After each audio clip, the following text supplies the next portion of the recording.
doubles as chief executive of John Land Eye Foundation and Chelsea Mobile, where he is making a positive impact in the lives of those who, in the course of life's surging, encountered darkness. He has become a pillar of hope to many. For John, the journey is just starting.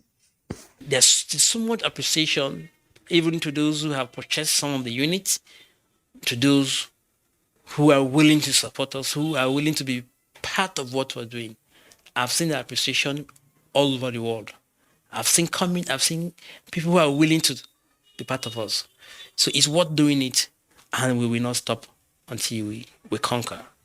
There is nothing impossible under the sun that cannot be achieved. There is nothing you set your mind to do that you cannot do. It doesn't matter your state. It doesn't matter where you are. It doesn't matter how it is. What matters is what comes out of that mind and the thoughts that God has given to all of us. The program is against all odds on the Nigerian Television Authority, the NTA. It brings hope and inspiration to your doorstep. My name is Toshima Pius Ikiravi. Let's do this again next week, same time, same station. Keep moving. Don't stop. Thank you.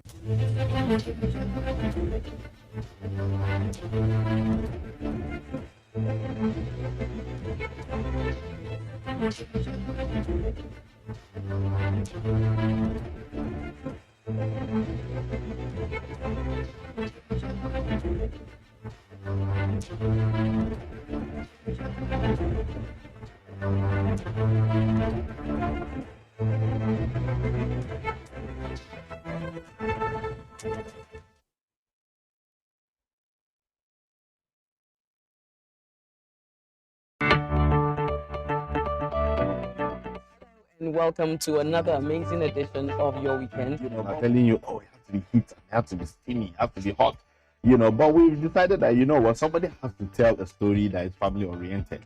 That's how to fight you. Welcome to another edition of Talking Movie. Was everyone ever cared about?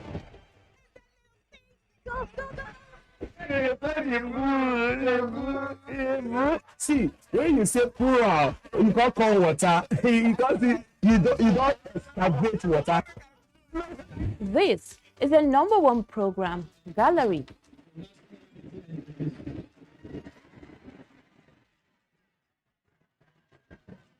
Do you love to gist or gossip? It's not it is extremely wrong. And we cannot take it. Hello everyone, welcome to another exciting episode of Whip and Grill.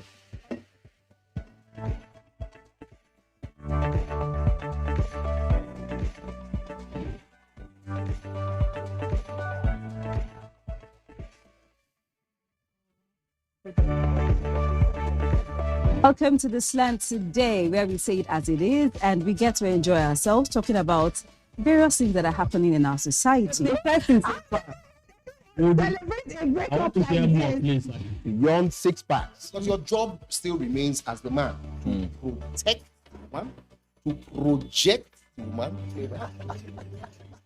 You need to do that again.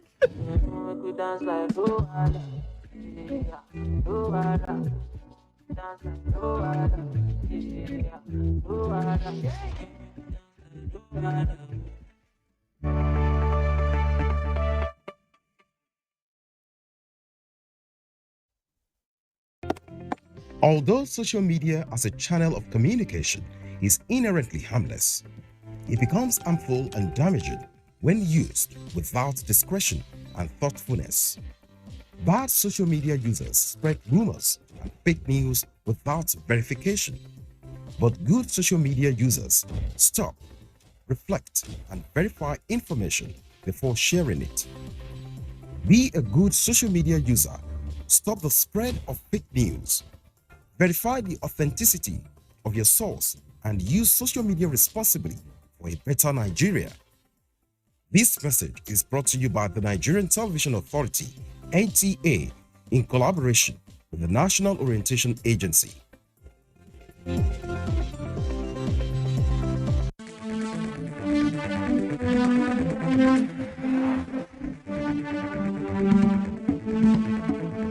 NTA Tuesday Live, analytical, in-depth, educative, and interactive on national issues, accommodating all sides of opinions. We as a people have understood that we have to fight corruption before it fights us back. Poverty has a financial index, so it should be fought also with a financial weapon. Give it to the social investments program. It has been a very courageous battle. Tuesday Live, every Tuesday at 10:30 p.m. Join us.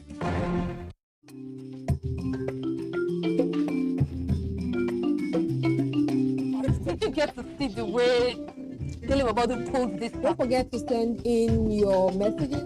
That's the difference between picking, child, and issue. It's actually cool. The idea that is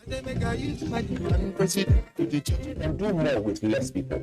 If we have a better way of addressing these issues, taking care of. Congratulations, you were able to sign Timo Werner from.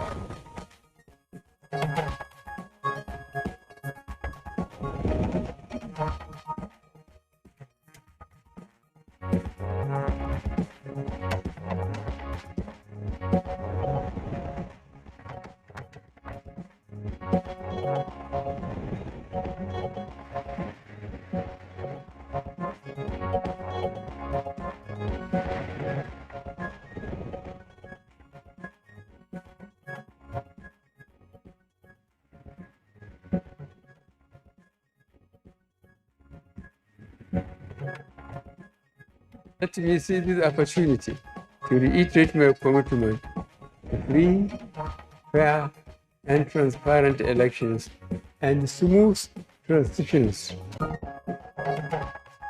President Buhari reaffirms Nigeria's commitment to ensuring regional peace, security, and political stability.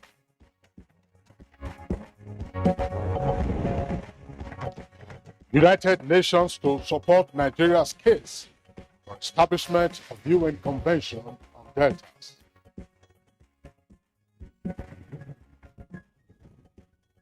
Chief Justice of Nigeria advocates constitutional amendment to provide ceiling for interlocutory appeals.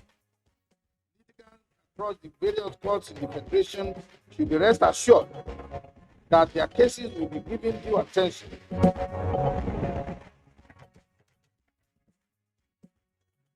On Good Morning Nigeria today, our focus is on the utilization of 13% derivation arrears.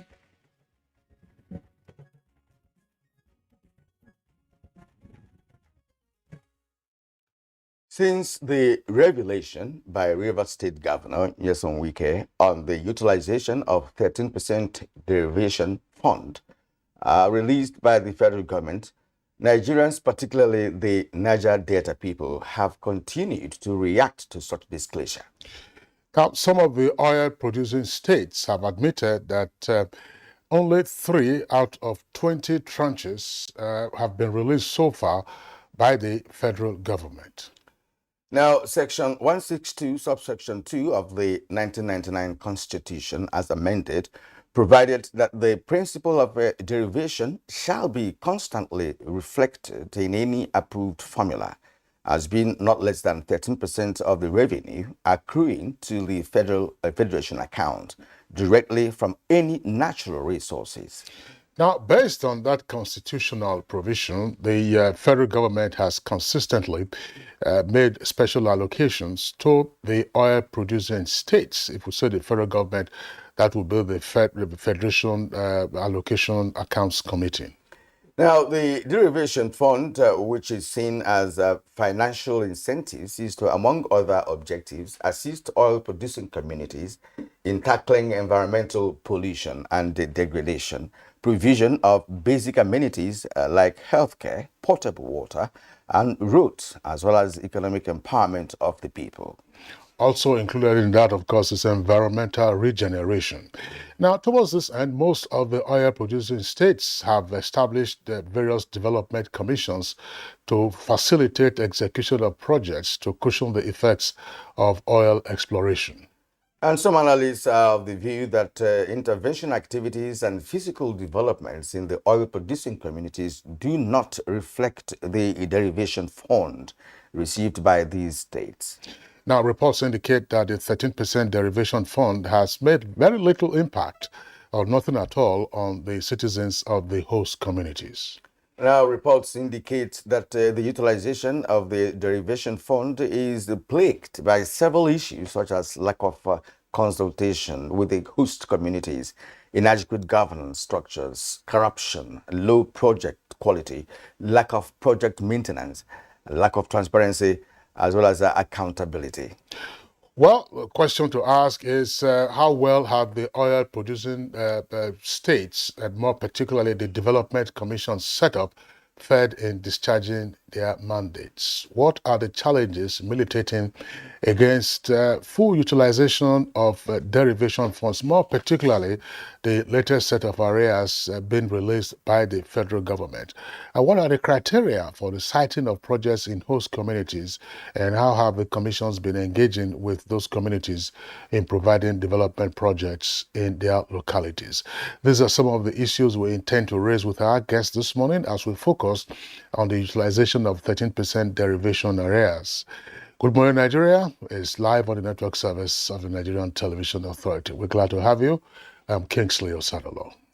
And I'm Kirian Umai, also welcoming you to this edition of the program. We are also live on from our Abuja studios. And of course, we're going to bring you our usual complimentary segments which will form part of today's package. For now, let's get the news highlights from our colleague, Lydia Odije Oche.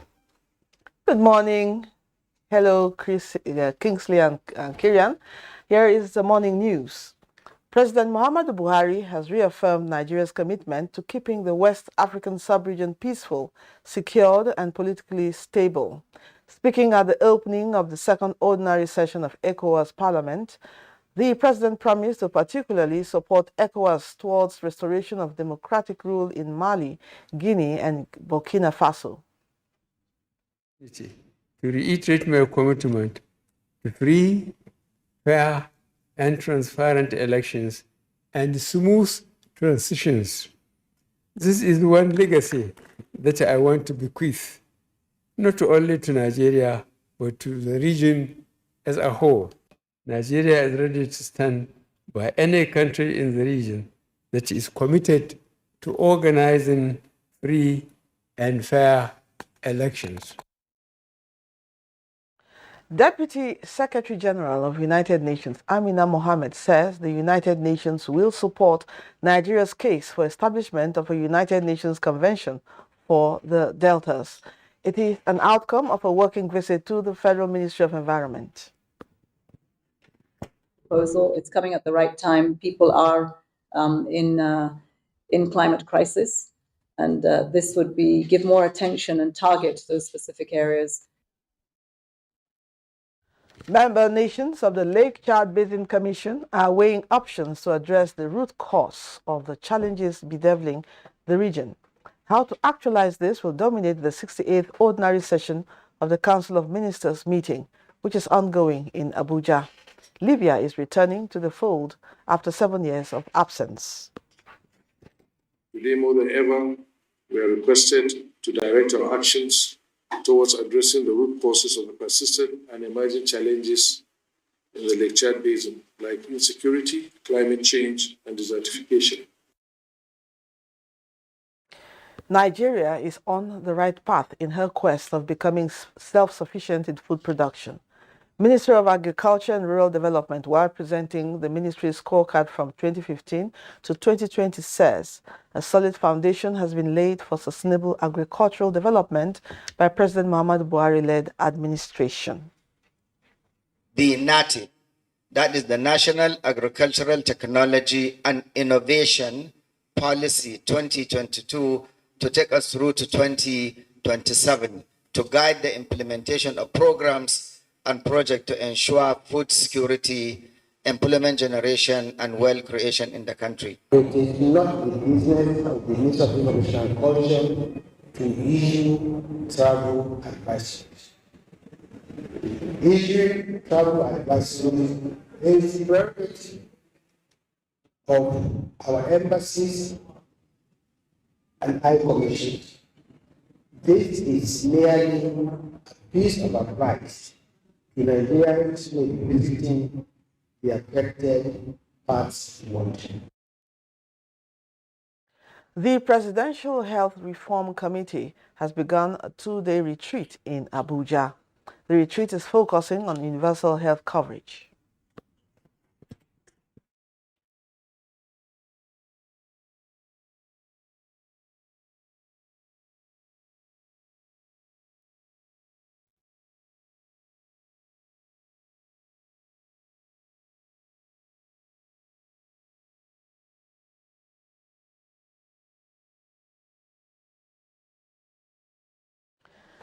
I apologize for that lack of audio. Now, an advocacy for the amendment of the Constitution of the Federal Republic of Nigeria, 1999, is underway to ensure that interlocutory appeals terminate at the Court of Appeal.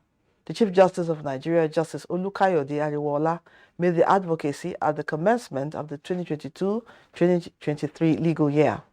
The event also witnessed the conferment of the rank of Senior Advocate of Nigeria on 62 legal practitioners. And I can assure the entire nation that nothing will be left to chance and no ground will be left uncovered. Litigants across the various courts in the Federation should be rest assured that their cases will be given due attention. And that's the news for now. Good Morning Nigeria continues with Kirian and Kingsley after this break. Do stay with us. Good morning.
As the 2023 elections draw near, remember, evil prospers when good men and women only wish for peace, but never take a step to make peaceful elections happen. Are you a father? Are you a mother? What are you saying to your children as the elections approach? Have you warned them not to let themselves be used to cause violence? Have you explained to them what the consequences of electoral violence might be? Do your part to make peaceful elections happen. Talk to your children. Protect them from unscrupulous politicians who want to put them in harm's way, while their own children are comfortable at home, within and outside the country.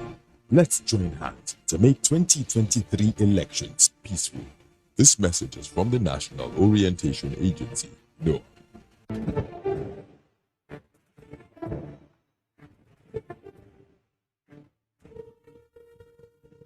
Finally, the hero of Nigeria's democracy has arrived.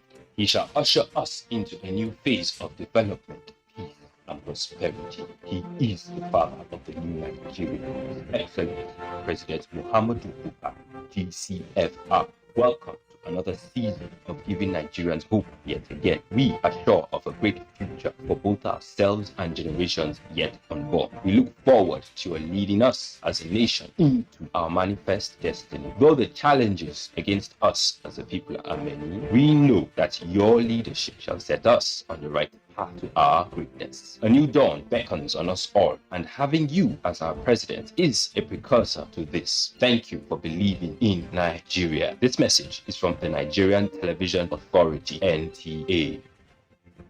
Today, we are here to tell you that while we may not be there yet, our military and other security agencies have succeeded and are succeeding in substantially restoring security across the nation.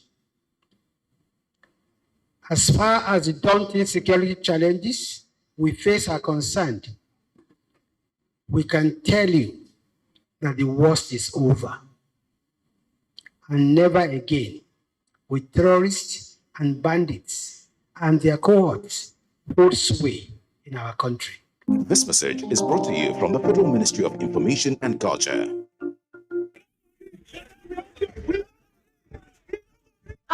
Oh boy, this one where your eye red. You carry machete, you see carry gun. Wetin you want take am do sef? After the para like this, I don't vex. Oh boy, calm down down now. Like this, like this, I dey go scatter those two businesses. You don't see the take scatter our people businesses, You don't see them. See, and they go there, as I go like, and they go show them better credit. They never see anything. If you destroy their own for here, and they destroy your people own for that side, especially that your brother where they send you money, that way don't block. Oh. How you go take survive? See, this way talk not true, but I see the vex. Boy, calm down. Make we embrace peace. We peace and unity. Everybody My people, make we gum body with peace and unity. Make we learn to live as brothers and sisters so that we country go fit move go permanent sides. This message now from the Federal Ministry of Information and Culture.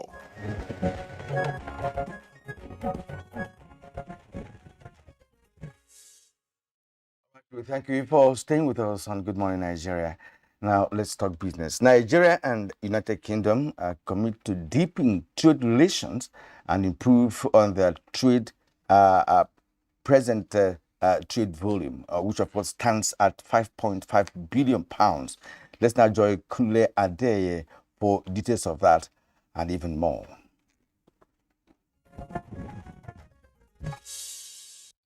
Nigeria and the United Kingdom are resolved to work together in resolving issues of market access and enhance economic cooperation towards growing the volume of trade between both countries, which currently stands at £5.5 billion.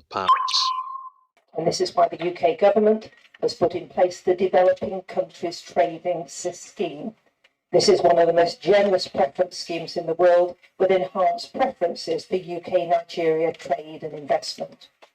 We have a lot of work to do on our end, and we are committed to doing the work to see to it that we put our companies in a position whereby they can take advantage of the opportunities that are being created for them by the UK government. In another development, the Ministry of Industry, Trade and Investment has launched the Nigeria Trade Information Portal in fulfillment of the World Trade Organization WTO Trade Facilitation Agreements. The NTI is an online information portal which clearly describes import, export, and transit procedures. It is an outcome of a collaboration with the United Nations Conference on Trade and Development with support from the European Union and German Technical Cooperation established in 3 West African countries of Nigeria, Benin, and Mali as a pilot phase in 2016 with a view to assisting developing WTO member countries in complying easily with the WTO trade facilitation agreements. And quickly to the details of Monday's tradings on the floor of the exchange.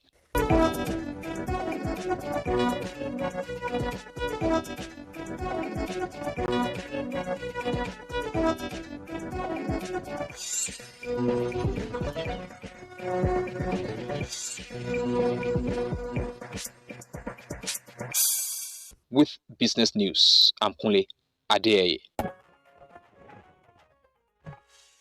right, Betty, thanks for the business package. Coming up next is newspaper review.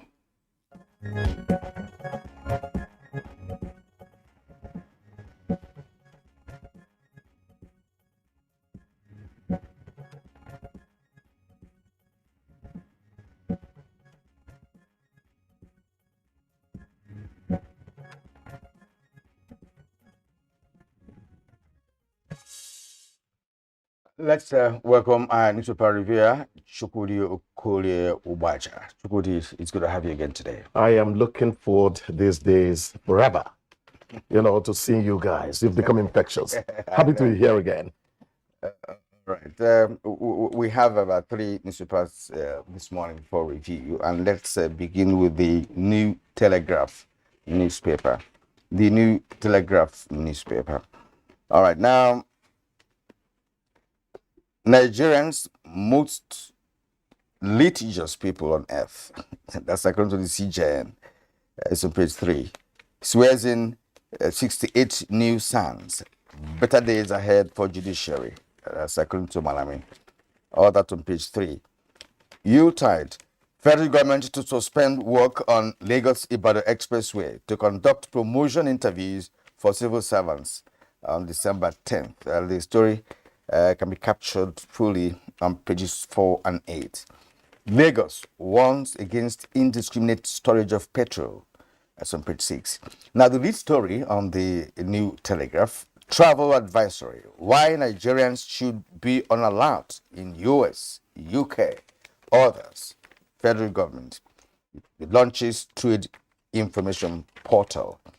Story on pages 4 and 8. There's no food shortage in Nigeria, according to federal government. It blames global inflation for hikes in prices as Ezekwesili raises the alarm over increasing level of poverty in Nigeria. Stories on pages 2 and 3.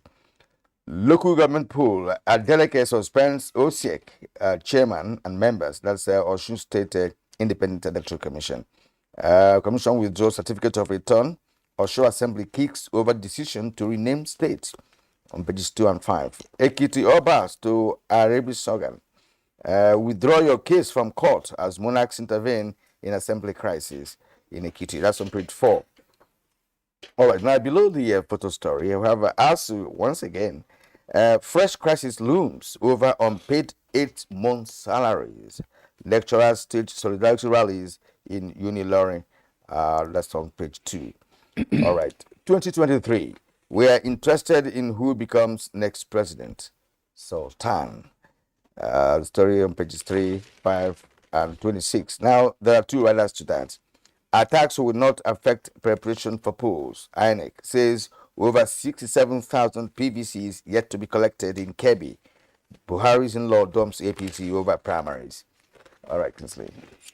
Okay, we also take a look at the front page of the Punch newspaper. Above the nameplate, APC Assembly tackle Adeleke. Governor sacks 12,000 workers. Adeleke is the new governor of Osun State. No candidate for national awards and nominees fail exam. 50% materials deployed. Burnt offices threaten polls. INEC. ASU warns of new crisis, seeks intervention. And the lead story comes with a double-decker headline. Foreign NGOs and fintech firms linked to terrorism financing. You have the details on page 13, along with the following riders. Federal government report indicts 19 companies for funding terrorists and bandits. 6.43 trillion naira transactions by POS operators raise concern. Northwest state communities pay 91 million naira protection fees to bandits. 10,000 resident doctors remaining in Nigeria. That's according to the Association of Resident Doctors. Contractor suspends Lagos-Ibadan road construction, resumes January. That's on page 5. Kano APC chair caught with 367 PVCs jailed. Page 28. And the photograph there shows retirees barricading the Delta State government house over the 7-year pension. I believe there were pension arrears. Kyria, take another paper and then we'll bring in Chukwu. Yeah. Okay. Daily Trust. Let me just go to stories that were not on the other papers. For instance, the lead story on the Daily Trust newspaper. First, beware of thieves. Federal government cautions Nigerians traveling to UK and US. Now, the lead story says racketeering at depots worsens petrol scarcity with 3 riders. Marketers blame low supply. Depot owners deny holding. Stations sell for 300 in Kaduna, Kano, and Lagos. Nigerians have enough food to eat, according to Minister. Federal government begins 14-day paternity leave for workers. All right, let's begin Chukudi here. What is most trending, Chukudi? Well, it's choice on my part. Otherwise, there are many things to talk about. So I am taking the travel advisory, why Nigerians should be on the alert in US and UK. They're talking about theft of international passports. That is alarming.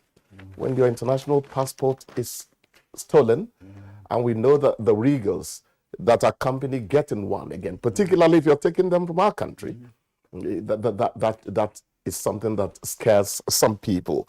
But the question we need to look at or answer there is, could it be that part of the reason the theft seems to be growing is that acquiring the passport is becoming something that is associated? They do business with it. They do business with it. So one would want the authorities concerned to see whether the process of getting our passport would be eased up a little. I was sad when a friend of mine in the US said he had to get passport from another country to visit his own country. It didn't make sense. I'm just dropping that as one of the ways we can check that, okay?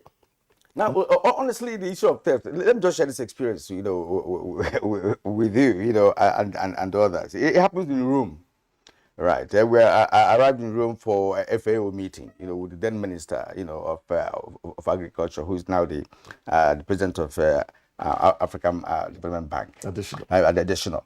Right? We just checked, we were just about to check in. We moved into into a particular hotel. And within seconds, the man that led us to the place, of course, who is familiar with the area, well, in fact, they know him. They just picked his purse. I mean, it was like lightning. They just picked. We were not even settled. We were still standing around and negotiating for rooms and all of that. They were picked.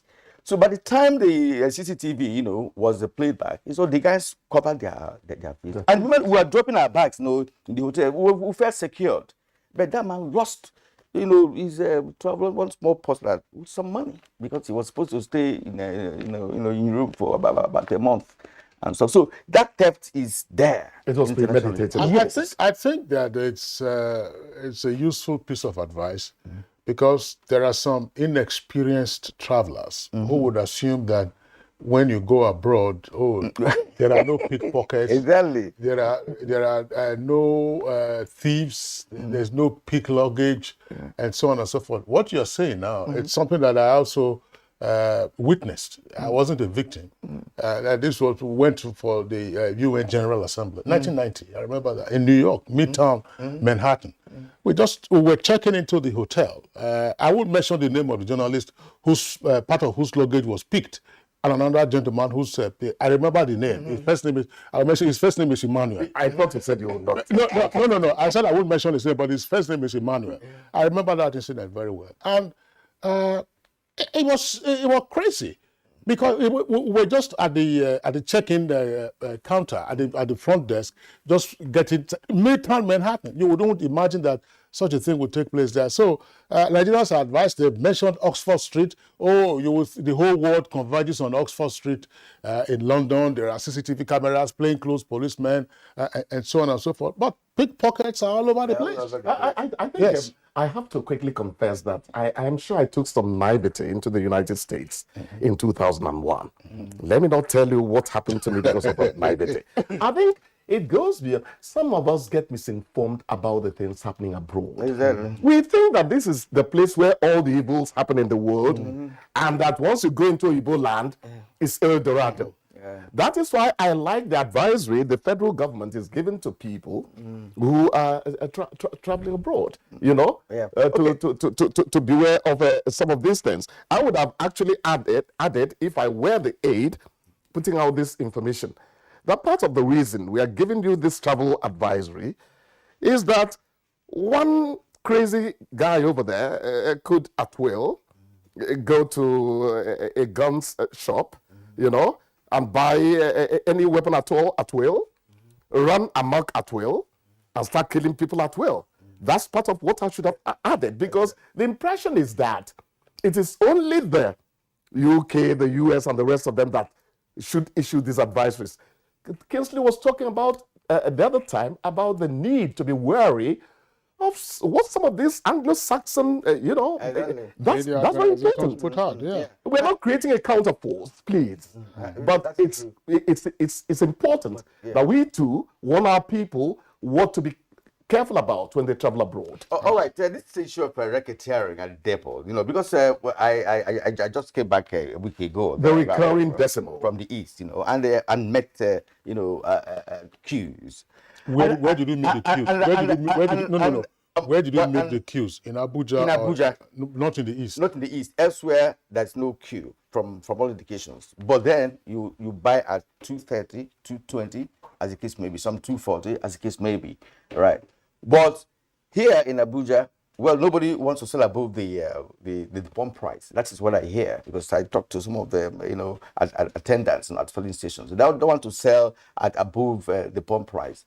Then it is scarce. And I asked now, why is this scarce? Is it because you're not allowed to hike your own price as others are doing in the subnationals? But this issue has arisen now as to say why the issue of racketeering in our depots. Marketers blame low supply. Depot owners deny holding. Stations sell for 300 in Kaduna, Kano, Lagos. The recurring decimal again. Kingsley and I talked about this yesterday. It's becoming something very unnerving that we would allow a sore to fester. What irks me is, whom do we really blame for all this? If blames are being traded by those who should know better, whom do we blame? It's become a catch me if you can kind of scenario. And that's all salutary to our efforts to develop as a people.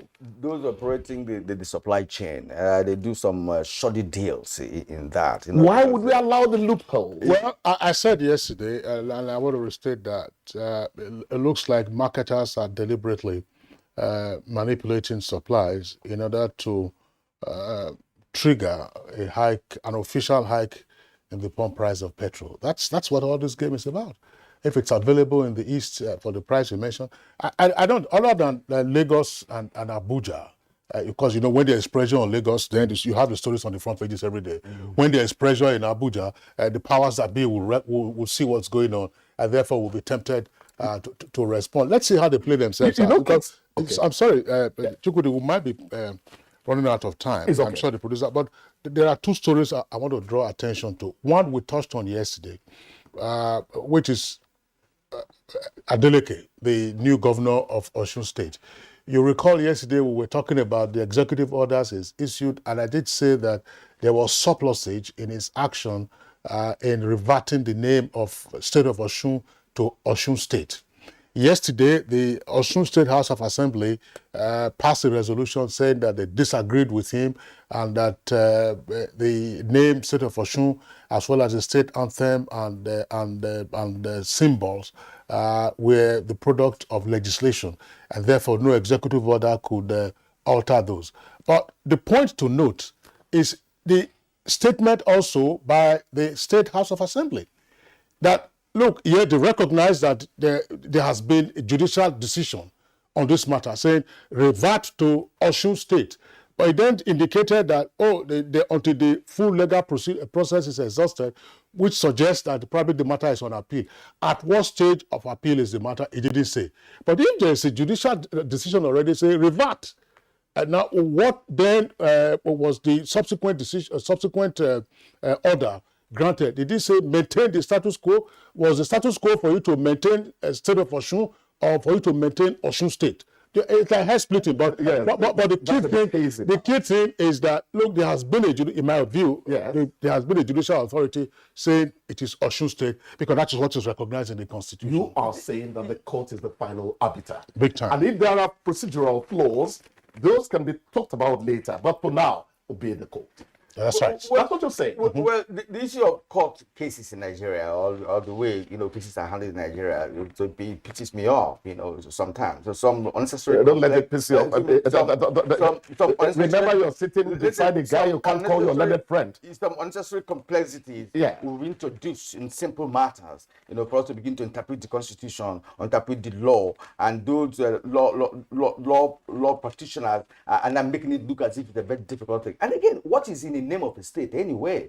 I mean, if a state is serious about development or thinking of how to get the people out of poverty, you don't have time to talk about the name of a state of Oshu State. What is that all about? It shouldn't occupy the time of a constitutionally elected person. You should face other things, and that one comes later. What should you issue executive order on the name of state? Yesterday I was making a case for pidgin commentators, at the World Cup, to not make it seem as if pidgin is intrinsically comical. When you're reporting in a language, for crying out loud, we want you to sound matter of fact. In fact, what those people who are reporting in pidgin at the World Cup don't know is that they are gradually beginning to ask for permission to be called sports journalists. That means that factuality, fairness, accuracy, objectivity, and balance should be built into how you talk. So it matters how you say it. State of Oshu, to be, as a linguistic student, sounds somehow circumlocutory. It's not straightforward. And Kingsley explained yesterday. It was Ralph Arabashola as governor that changed the initiated the change of name. Yes. He said the state of Oshu, they also had their anthem, and then they also had their logo, and so on and so forth. And it wasn't Adeleke that went to court. Somebody else went to court. And Adeleke said, look, revert to Oshu State. That's what you have in the Constitution. The day Oshu was created, it was Oshu State. Big time. So whoever is talking about the state of Oshu, I don't know what the person, do you want to be, you want to secede or something? You have an anthem, you have an emblem, you have a flag. I mean, what's all that about? Straight talk enhances if you want to secede, then you make the move official, and not to, say you are having the state of Oshu as if it's a nation of its own. Okay, the other issue, Kieran took it also from one of the front pages he has, as well as from the Punch here. The Federal Ministry of Works is saying that they will suspend work from around about the 15th of December on the long-drawn reconstruction of the Lagos-Ibadan Expressway, and that they will resume sometime in January. And the purpose of suspending work is to remove some of the barriers on the road now, obstructing traffic, so that travelers during the Christmas period and the New Year festivities would experience free flow of traffic. Just one point to note. Look, each time I have driven on that axis, and fairly a couple of times in the last few years, 4 or 5 years, that construction has been endless. The alibi is that, when you have such a busy highway undergoing reconstruction, you can only move at such a pace. But two things. When you see the number of workmen that they have, that gang of workers, you are asking yourself, are these people serious about this work? It's a beehive. I understand. No, it's not never a beehive.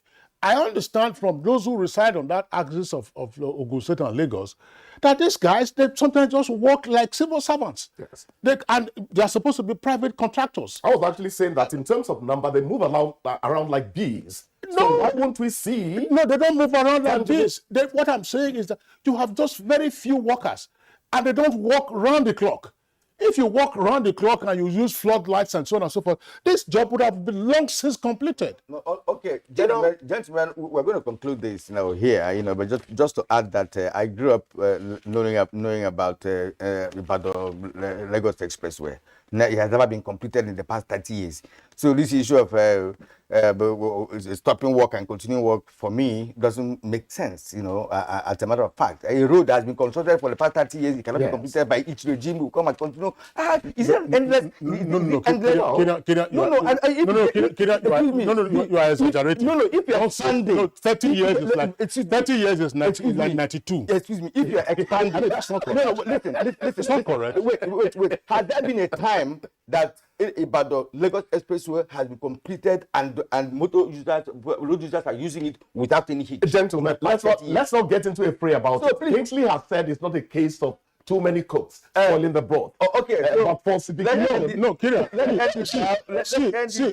Hang on a second. The reconstruction was awarded by the Obasanjo administration. Factually. And then litigation crept in with Stabilini and so on and so forth. For a number of years. Now they resumed work under Goodluck Jonathan, did some of the job, and then under President Buhari, they have also resumed. They say that it's just a small portion left. What I'm talking about is the style of work of the contractors. Okay, and on that note, we conclude this edition of because after it's done, it's not completed. So let's call it today. We'll take a short break now. When we come back, we'll focus on our major topic for today. And let's thank Echukwu. Thank you. I wish this could go on forever. No, don't worry. It's We'll okay. wait for that next time. All right.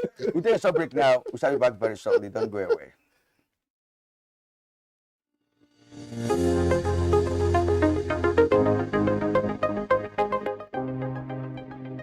I was a civil servant. I'm a teacher by profession. I trained as a nurse. I could not even remember some of them, but by their approach, greeting, and respect. I make beads. I liquid soap. I have stopped buying liquid soap from the market. I make it, and I teach these young ones how to do that. And when I do, it is not for any fee. In most cases, I serve as consultants. Many people come to me inquiring how to go about doing the farming. I normally direct them on what to do. Right now, I'm not into any paid job, as I said, but I'm happy doing what I'm doing. Senior citizens over the years have shown that they are still capable of working. They have shown that retirement is only but a social construct, not a limitation. Senior citizens until the end carry around a wealth of knowledge that we can tap into. They have walked these journeys we now walk today. They have amassed all of these experiences so they can stand holding the torch so we do not stumble in the dark. Our senior citizens are national assets, packed full with inestimable value. They should not be condemned to a life of obscurity, but one where they serve to illuminate our path. Promoting senior citizens for intergenerational workforce.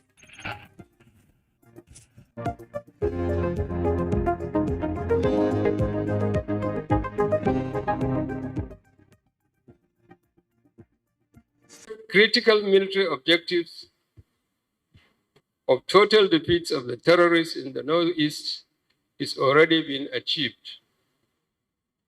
Synchronized group and air operations have continued to inflict huge casualties on the terrorists, and they have been forcing many of them, including their commanders and emirs, to surrender in droves with members of their families. Whilst areas where terrorists hitherto had some freedom of actions are being cleared, and socio-economic life is gradually returning to the most parts of the Northeast. As well, internal displaced persons are now returning to their ancestral homes to start life all over in dignity, under safe and more secure environment. This message is brought to you from the Federal Ministry of Information and Culture.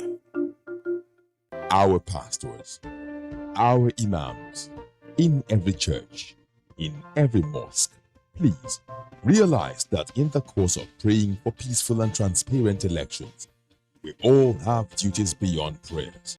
If we want a stable society before, during, and after the elections, what should you be saying to those that worship with you?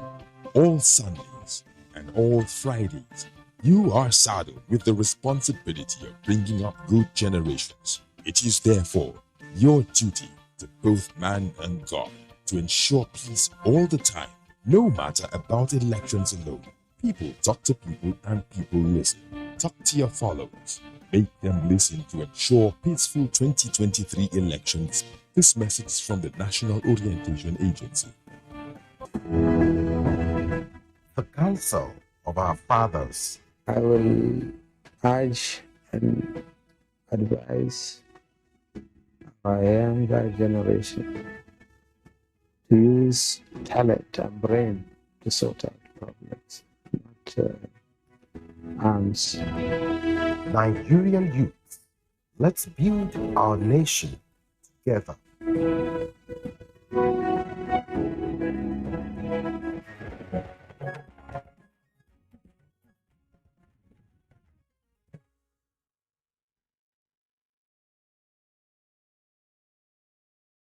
You're watching Good Morning Nigeria on the network service of the Nigerian Television Authority. Now, to begin our conversation on the utilization of 13% derivation arrears, let's listen to this background report compiled by our correspondent, Mohammed Garba Natala.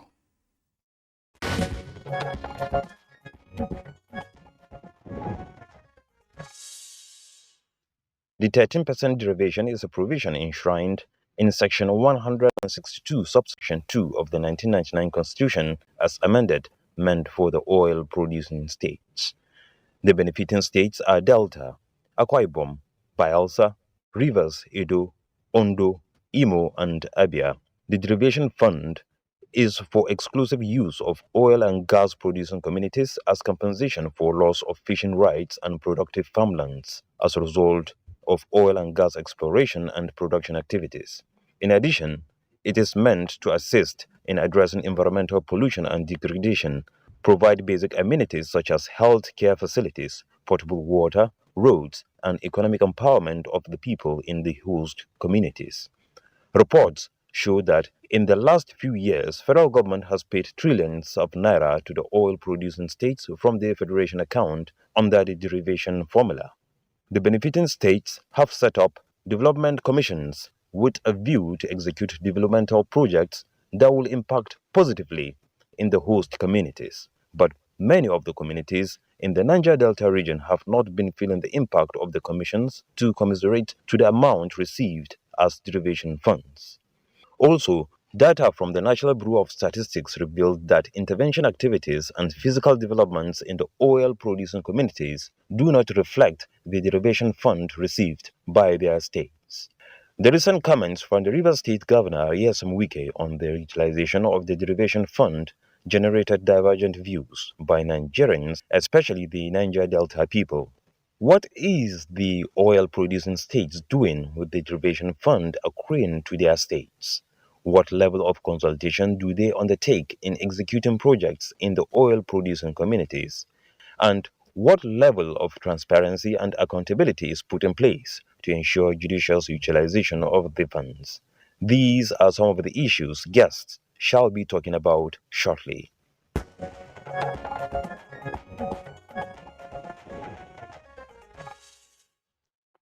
Well, thank you, Natala, for the background report. And joining us now in the studio to discuss the topic is Senator Eta Enang, immediate past senior special assistant to the president on Niger Delta affairs. Thank you for being here with us this morning. Thank you very much. Good morning. And from our Benin studio, we have Leo Atabu, Deputy Executive Director, African Network for Environmental and Economic Justice. Good morning and welcome to the program.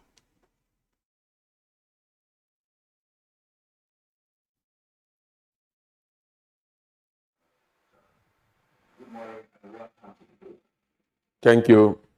Good morning and good morning, Nigerians. Okay, it's good to have you. All right. It looks like there's some delay there in the audio carrier. Just before we pop our first set of questions to our two guests, just to remind our viewers once again, in addition to the background report by our correspondent Natala, that the 13% derivation, of course, is enshrined in the Constitution. That is the minimum derivation for natural resources. And of course, 13% was arrived at as part of the conclusions of the 1994-95 Constitutional Conference organized during the regime of the late General Sani Abacha. So it emerged from that and it was then grafted into the 1999 Constitution. It turns out that during the sharing of monies accruing to the Federation account, 13% is reserved for derivation, as we have indicated, and particularly now for oil. As oil is the lead natural resource. It could be any other natural resource, but oil is the lead resource, and the number of states that benefit from it have been indicated. But not all the monies due were paid fully from 1999. So arrears accumulated, and it was only recently that the administration of President Muhammadu Buhari started paying the arrears that had accumulated since 1999. And the major prompt for our conversation this morning is the revelation, of course, by Governor Nyesom Wike. Otherwise, until then, it seemed not to have been in the public space that the oil-producing states in the Federation that are beneficiaries of 30% derivation had been receiving the arrears. And so Nyesom Wike, Governor of Rivers State, did say that this is the situation. And since then, it's been one counter narrative after the other. Happily, we have Senator Itai Enang with us here in the studios, former senior special assistant to the President of Nigeria Data Affairs, of course, distinguished senator, member of the House of Representatives. Senator, what are we dealing with here? Well, we're dealing with the goodwill of President Muhammadu Buhari and the transparency of President Muhammadu Buhari, because the sums that are due, which has been computed and released to the states, were arrears that were owed from 2004 to 2020. And the other, that is from the derivation under calculation. And there were also deductions from by NNPC, which upon deduction, the money's 13% element was not deducted. And so this were computed. And there was the other element, the third element, called the exchange rate differential. You know, there are three tranches or three elements. Now, this was since, the other one was since 1999, the other one was since 2004. And it was calculated in arrears. A lot of consultants and institutions of government were involved. And when they were calculated, the sum was very huge. And the Ministry of Finance, Debt Management Office, the Accountant General of the Federation, Fiscal Responsibility Commission, and other agencies of government decided, okay, we can't pay, the federal government can repay this monies all at once to the oil-producing states for the oil-producing communities. It now therefore said, look, we will pay these monies in installments. And then it decided that some of them were sectioned into 12 installments and others into more or less. But I think the 13%, the one that is due on the exchange rate differentials, were paid in one tranche to the state, to the governments of the states for the oil-producing communities. I keep emphasizing this.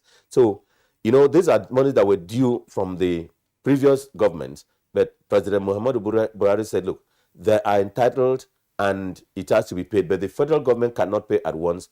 It decided to pay them in installments. And this is the installments that has been paid now. And it's been, some of this has been paid since 2021, some 2022. And there are some other installments are due in advance. And even those that were due in 2021, 2022, some of the state governments decided to auction the advanced monies due, to collect it earlier than when it was due. And that being so, they auctioned it in what they called, through debt instruments, and collected less. Some at 20%, some at 25% in less, and then just auctioned the money. You know, that's where we are now. Well explained. I actually want to know what could have led to the accumulation of the arrears in the first place. This is a constitutional matter, and we didn't have very serious financial difficulties within the period in question, between 2004 and 2020 you're talking about. I'm just concerned about what could have led to the accumulation of the arrears, but that could be a belated question. But the most important thing is that some monies have been released, and we're not talking about how are these monies utilized. by the governments in question? How were they utilized? Because the revelation of Wike clearly indicates, because Wike has been identified as a governor that is synonymous with infrastructural development, here and there. You can't just deny him that. And someone asked him, how was he making the money? How does he get the money to do all of that? I mean, that could have led to him revealing that, look, I am utilizing my own 13% derivation properly, and all of that. Now, let's bring in Leo here. What do you make of the current situation with respect to the 13% derivation?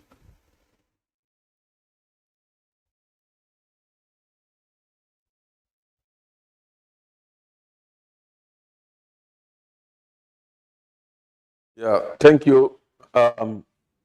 I think first we need to appreciate Governor Nyesom Wike for stirring the honestness, because if he didn't do that, by now this conversation perhaps will not have been holding at various levels. I think that for us as civil society, we believe that it is important to hold those that are in place of authority to account. Sometime in 2004, my organization, ANIJ, we decided to commission a research which we entitled Oil of Poverty in the Niger Delta. We tried to look at the utilization of 13% derivation to the oil-producing states. The research showed that only Ondo State had a legal institutional framework for the management of the 13%. They usually seed, they establish the OSOPADEC, and they allocate 40% of the 13% to OSOPADEC. And then we felt that this was a model that needed to be replicated around the Niger Delta. And so we decided to commence some kind of advocacy for other states in the region to follow the Ondo model. And so we had to even take lawmakers from these states to Ondo State to understudy the Ondo State model. And so for us, we felt that, yes, it wasn't clear how the 13% was being managed. But again, we had a point to even start from. And so Edo set up the EDSOPADEC, Delta State also set up the DESOPADEC. And with the establishment of these interventionist agencies, we expected that these resources that were flowing to the region should translate into improved living conditions of the people, that it will also contribute to eradication of poverty of the people. But the report, the research, indicated that much of that was not happening. Even though these agencies have been established over time, we believe that it has to translate into improved living conditions, improved environmental conditions of our people. And so, sometime last year, we commenced a project that is being supported by, we call it Enhancing Anti-Corruption and Inclusive Reforms in Nigeria. The whole aim was to take again another review of how the 13% oil revenue is being managed over the years by the government of the various states. And so this now has further reviewed how these resources have been managed by the governments. And so it is obvious that the resources yes, the institution, the states that establish the interventionist agencies, first, we need to appreciate them. We need to also commend them because it's a starting point. Now, having established these institutions, what are the issues? What are the challenges associated with interventionist institutions, the PADEX? First, we find a situation where some of these institutions are being politicized, or they are used for political patronage by the states. And by that I mean that these institutions are established. Some of them, even with the law, you have a situation where they have up to 15, 17 commissioners, which have the same status, the same paraphernalia of office that they enjoy with the other commissioners appointed by the governor of the state. So that in itself, constitutes a drain, so that much of the revenues that are accruing, of the percentages that have been allocated, are being spent on administrative costs, on salaries, for instance.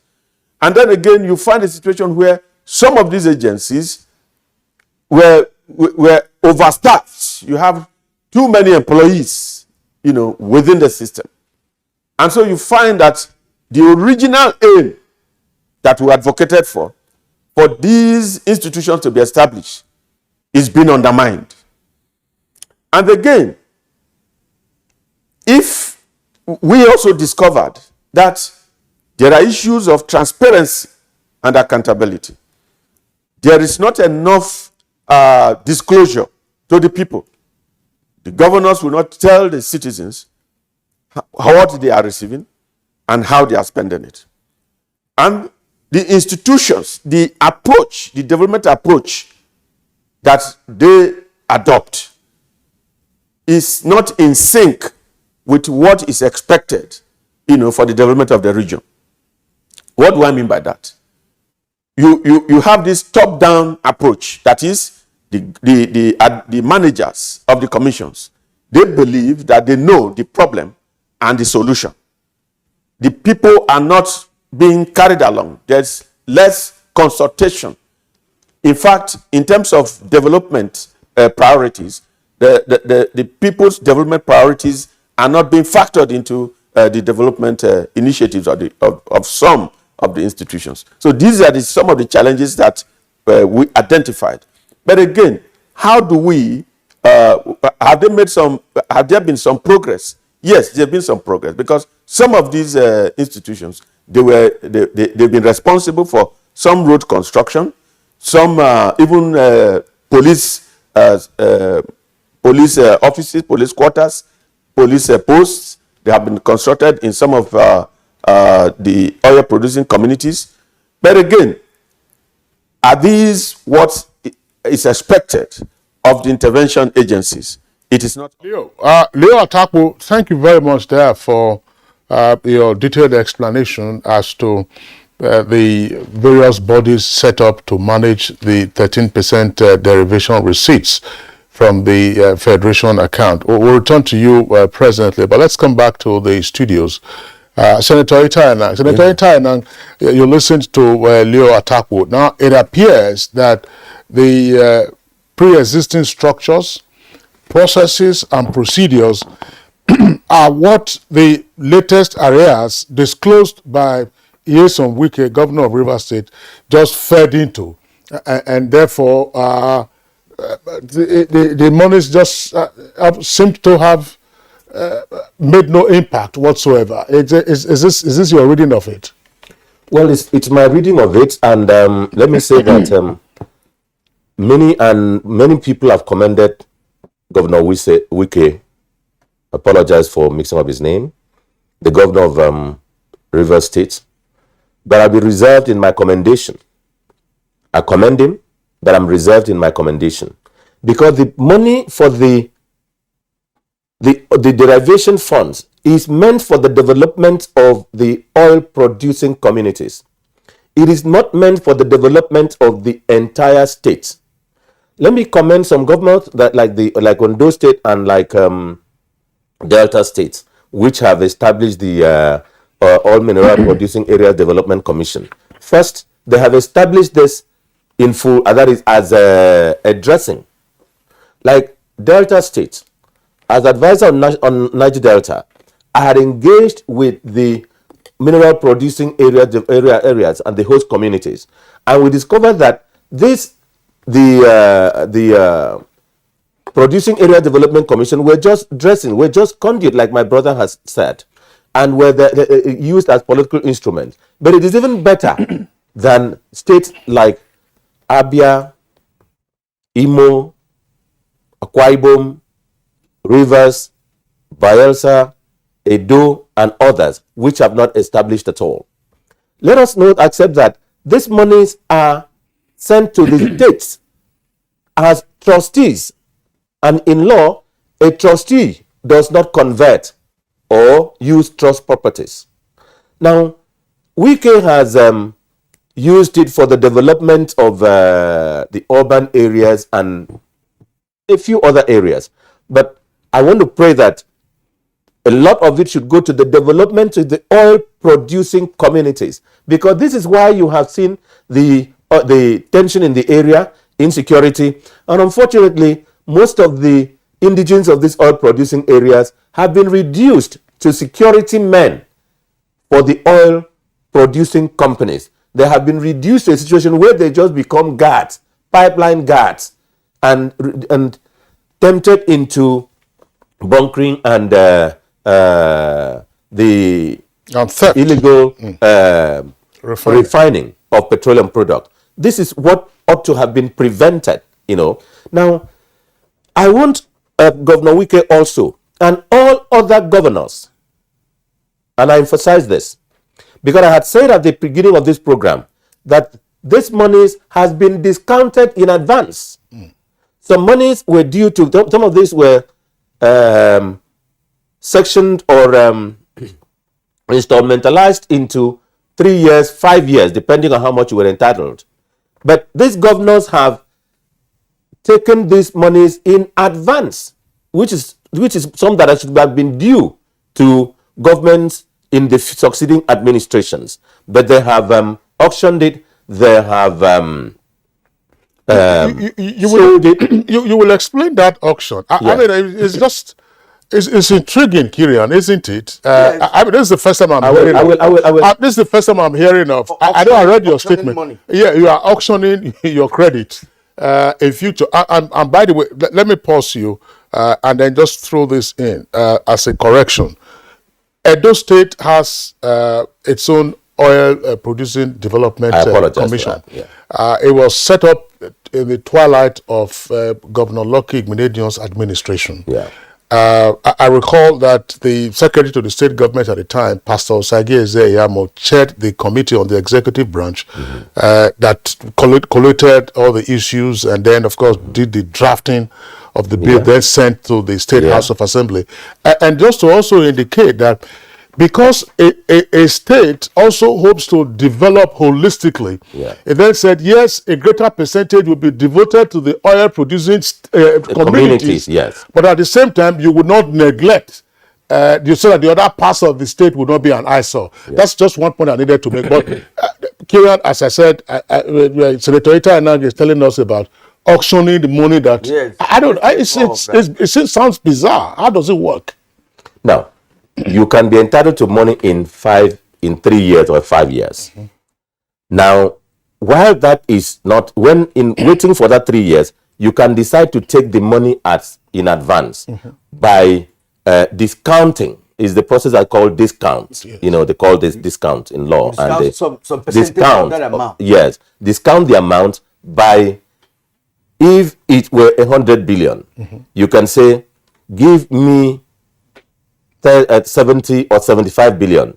When the money is due, you take the 100 billion, making a profit of 25 or 30 billion when the money is due. This is the process I call auction, but it's a discount. It's discounting the sums. Now, Governor Wike and all the governors should also be able to say what percentage of the money they have collected thus far and what percentage, what part of it they have discounted, and at what rate, and when will it be due?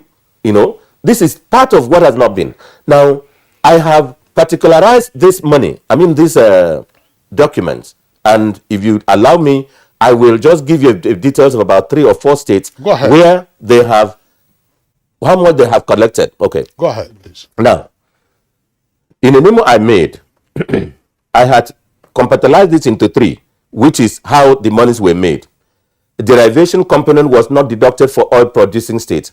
This was declared and resolved by Mr. President to refund the oil producing states as arrears due between 2004 and 2009, which stands on each state as hereunder. Another tranche and another tranche. Then I will give for the Reserve state, it's a total of 23 billion they're entitled, but they have received one. I go to Akwa Ibom State.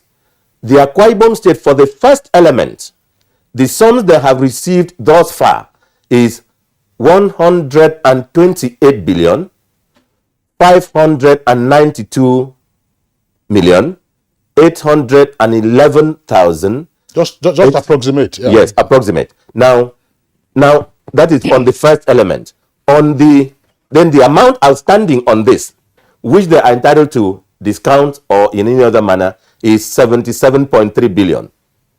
Now, on the second head, which is 13% derivation on deductions by NNPC, it is 15.051 billion they have received. The sum outstanding on this element from the NNPC element is 199.637 billion. That is the one that is due in advance. Then refund of 37% derivation and exchange rate differentials is just 2.4 billion. The total amount that Akwa Ibom is entitled is 423.116 billion. Now you go to Bayelsa State, they have received 92.25 the amount outstanding is 55.4 billion. Then on the refund or derivation on deductions by NNPC without derivation element is 11 billion. And the outstanding is 154 billion. The total of what they're entitled is 315.391 billion. That is when you take what they have received and what they're entitled thus far, you now have this thing.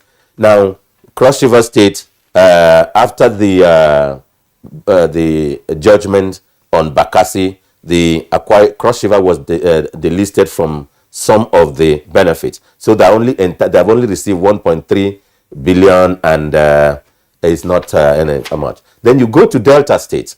Delta has received 110.174 billion. The outstanding is 66 billion. The refund on NNPC is they have received only the 14.8. The outstanding is 197 billion, and the total of the entitlement is 390.529 billion. For Edo State, they have 11.2 billion received, 6.81 outstanding. Then the total fund they are due is 51.16 billion. For Imo State, the sum paid thus far is 5 billion. The sum outstanding is 3.3, and the total of what the other outstanding on the NNPC element is 39 billion. Then you go to River State. River State has received 109.6 billion. The outstanding money on the first head is 62 billion. Then refund of 13% derivation, they have received 12.816 billion. The outstanding sum is 169 billion. Now, the point I'm making here is there is the outstanding sum which is due as installments in advance. Future payments. Mm-hmm. This is the sums that the governors have discounted in advance and taken it at ridiculous rates, depriving the monies from maturing and being taken at a time that they ought to have been paid even after their tenure. So that is what I'm saying, that Governor Wike and all the other governors should be able to say, this is how much I have received that is due to my administration during my tenure. This is how much I have, at the rate I have discounted. This is what the state has lost in the course of my discounting to take the money in advance. And when we are talking about inflation and the exchange rate and the loss of value of the naira, these are part of the contributive element, because when you are entitled to money in the future and you decide to take it now, there is the element of excess, and there is the element that affects the value of the currency, and there is the element that affects inflation. Now, this is what the Governor Wike and the governors of the states should. I have listened to the statement made by the Commissioner of Finance of Delta States. I have listened to the one yesterday by the Governor of Finance, Commissioner of Finance of Akwa Ibom State. They have not been specific and particular they have, with the greatest respect, they have treated the citizens of their state and Nigerians as if we are all illiterates. Okay, let's stop you there for now. You have more time to speak to that, because some of these developments that we are hearing is unimaginable, in a country where people are still sane and doing things according to the law. Because for you to now take monies that should accrue to you in future now, and you don't spend it properly, it amounts to deceit. All right. You mentioned a lot of things, really. That has to do with the development of the communities where this oil is actually produced. I had an experience sometime when we traveled to Urobo area of Niger Delta area, and I saw some elderly women, none of them was less than 80, blocked the road, barricaded the road, and they were saying that we will not even pass the road, and we were begging them. They say, look, we should go and talk to government, that they're not benefiting from the oil. And if you look around the area, you just see big pipes, bulging out from the ground, and you see their thatched houses very close to those, so that brings home the fact that the people in those areas are not really taken care of. Now, let me bring in Leo once more, because you have already carried out a research, a very comprehensive research on this. Now, some are saying that some members of the communities where this oil is produced are also conniving with government, for so many reasons, to enrich themselves rather than, of course, their communities. And Santenang was talking about some citizens of the communities being night guards or pipeline guards and all of that. But that could happen in an area where people did not go to school in the first place. It's not correct. It's not correct. Okay. It's a lot more. Even the civilized world, highly educated. Okay. They give you pipeline protection contract. All right. So, Leo, what's your take on that? Are there connivance between the people of the rural community, some persons in rural communities that produce oil, with government of the states? And from what Santenang said, that these monies are specifically meant for those communities. Is it wrong to utilize such funds to tackle other developmental issues in the state? Because, of course, before the derivation, those other areas have not been neglected by government. So if money comes in their name, it must not necessarily mean that it should be expended on them alone. But let's start from Leo Atabu on that.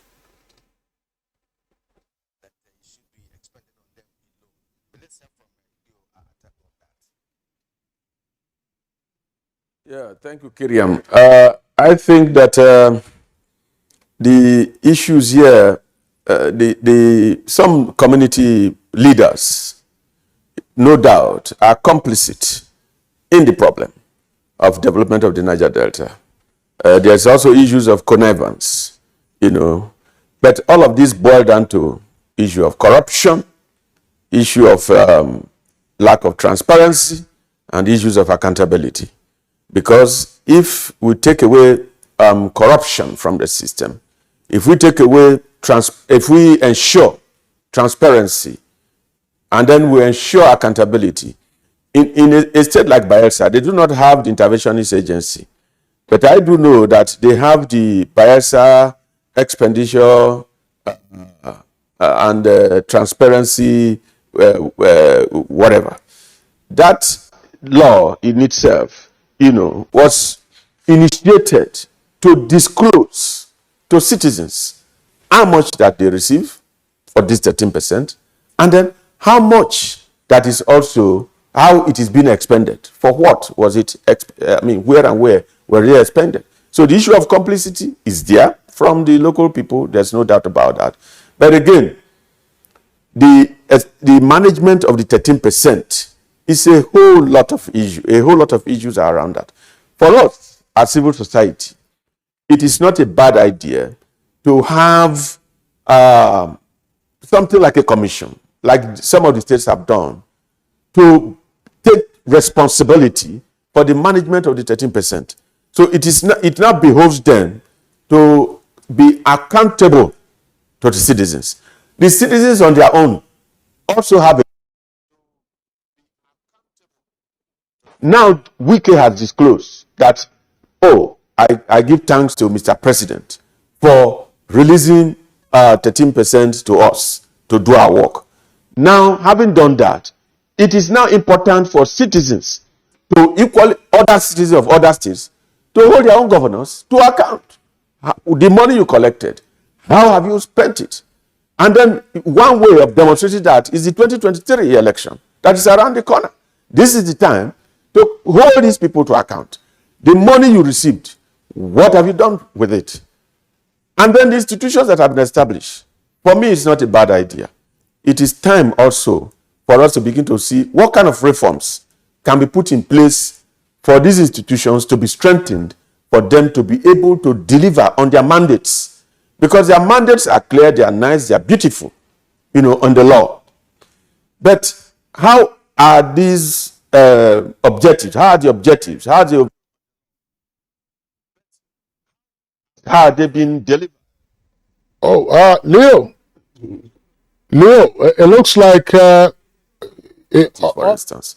And then to speak to the issue of, should it be only the oil-bearing communities that should benefit from the revenues? I think that the oil communities should benefit. That is what that money is meant for. The oil-producing communities, to develop them, and then to even carry out the environmental, cleanup of the environment. Because our research showed that 13 million crude have been deposited all around the Niger Delta, by way of pollution. And how do you clean up? Even the cleanup that is happening in Ogoni land is not even up to meeting its expected target.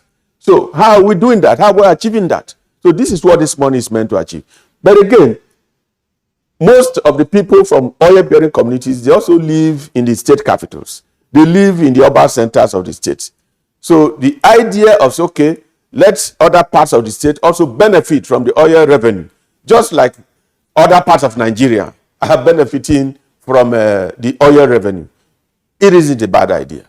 But what is important is that the goose that lay the golden egg must be preserved, must benefit from the egg that is laying. That is the point that most development actors are actually saying. So it is important that issues of disclosures, for instance, during the Obasanjo administration, there was this disclosure of what was going to all the states. I think it continued up to some point of the Jonathan administration. It would be nice that disclosure that was published widely should continue, because once you have such information, citizens have such information, they will be able to hold those in authority, the governors, to account. All right. Leo, thanks a lot. You've raised a number of very important points. For instance, transparency and full disclosure, such as Okonjo-Iweala started publishing receipts by the states, and then the various percentages or the various sums derivable from the subheads. I still would like us to come back to the whole issue of dealing with the arrears. And what appears to be, what now you say is discounting, which is the synonym for auction, yes, as you said, Senator Itayanang. In terms of propriety of action, that is to say correctness of action, Is this a sole executive responsibility? That is to say, for a state government through the governor or the executive branch to determine, to say, we are expecting 100 billion naira in the next 2 years or in the next 4 years. Because we are pressed for money now, so what we will do, we will rather accept 75 million and then discount it for 25 billion. If you are expecting money, that I imagine that according to process and procedure, the State House of Assembly should be apprised of what you are expecting. And if you are getting into debt, the state government, through the House of Assembly, also grants you the permission to get into debt. Why does it appear that we are not hearing the voices of the State Houses of Assembly in this matter? Is it part of the emperor syndrome of governors? The governors are acting worse than emperor. They're acting as pharaohs. The old pharaohs of the Old Testament. They are worse than emperors in their dealing with the people. The governors believe and act as if after them there will no more be governors, and as if there were no governors before them. They're acting as God and the gods, all of them put together, the governors, because they treat the House of Assembly as parastatal. They treat the House of Assembly as if it were part of their domestic kitchen staff, who will bring only water when you need water, and just nothing else. And the Houses of Assembly, because of the domineering influence of the governors, cannot speak. I took an assignment from Mr. President on getting the autonomy of state judiciary and state legislature free. And as Secretary of the Implementation Committee, we did everything to make sure that there is a level of freedom for the judiciary and for the legislature. The governors took us to court, got judgment, and even went back to treat the judiciary worse and the legislature worse. Sometimes I get angry when I hear, like I heard the chairman of the body of benchers commend Governor Wike for what he has done for the judiciary. I'm not one of those who commend Wike for what he has done for the judiciary. I accept myself from it, except for what he has done for the federal judiciary. Because the Constitution says that the money of the judiciary should be given to the judiciary to be spent by the judiciary on the judiciary. The money of the legislature should be given to the legislature to be spent by the legislature on the legislature. But the governor, Wike and other governors, will take the money, go and implement the project, and just take the House of Assembly as security men. I apologize to the legislature, I'm a trustee of the legislature, to just say yes to whatever they want done. And then we'll come out and clap. I don't agree with Olani Kweku, the chairman of the body of benchers, when he commended them, except for what he does for the federal judiciary, but for the state judiciary and all others, the chief judges and the judges are treated less than they deserve. So this is the kind of thing that we need a lot more constitutional rearrangement to free the judiciary, so that questions like this, that the Houses of Assembly should be able to ask the questions. Precisely. They should be able to ask the questions. When I sent as Secretary of Presidential Implementation on the autonomy of state legislature and state judiciary, when we developed and worked with the Mr. President, and the President issued Executive Order 10, we worked with the Houses of Assembly. The Conference of Speakers were active. The body of chief judges were active, working with me and with the Attorney General of the Federation, the chairman and the secretary. The governors threatened these people for even attending the meetings. For even attending the meetings. When we had a meeting in the course of the strikes in the office of with the chief of staff, with the Minister of Labor, with the Attorney General, and the Chief Justice of the Federation, and the governors went back. Two of them impeached their speakers for attending the meeting at all.